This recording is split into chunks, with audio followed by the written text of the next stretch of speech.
Good afternoon.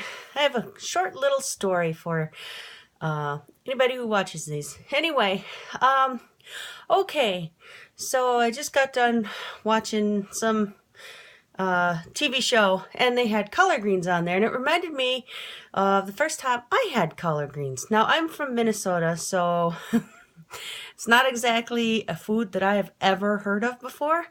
So, okay, my family and I took a trip down to Florida for spring break from around my birthday in 2010.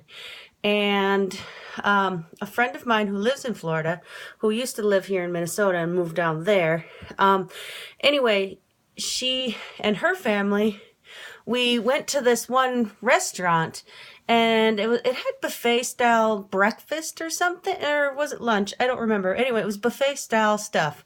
And I had seen this pot, the little square, whatever, their little, thing that has the spoon in it.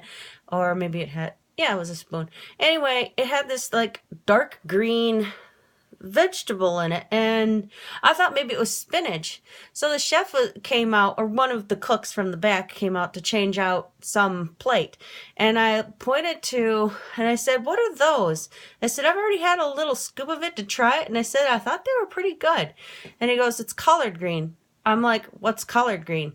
And he looked at me like I'd grown a second head over here, because he's like, "What do you mean? What's collard green?" I said, "Yeah, what's collard green? Is it a vegetable? Is it a type of food that once it's cooked, that's what it's called?" And he's like, "No, it's called the vegetable is called collard green, and we cook it." And I was like, "Oh, I had never heard of that before." Anyway, yes, so that was my very first experience with collard greens. And okay, so then I have a side treat for you. Okay, so we were in Florida at on the same trip, right? And in our hotel room, we had been walking, and we were, just got back from a long day of doing, I can't remember what, I think we might have we went to the beach for most of the day, and I was thirsty, so I was like, I really want some water. So I go and I turn on the faucet to cold, and I sit there, stick my hand under the faucet, waiting and waiting and waiting and waiting and waiting forever for it to get cold. And my friend's husband, I went to him and I said, "Hey Joe, why is the water not getting cold?"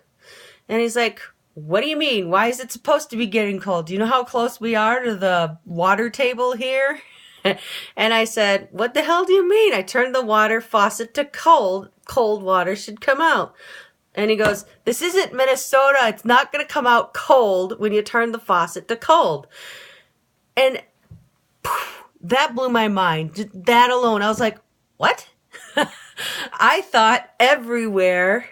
I know, it's so weird. It's so weird of me, but yeah, I thought that when you turn the water to cold, it does like at our house, or you wait long enough and the water's cold. Even in the summertime, it's still cold water, so I didn't know that was a thing. So there's two things that I learned when I went to Florida that I obviously had lived my whole life not knowing that were things. So anyway, there's my little story for the day. Bye!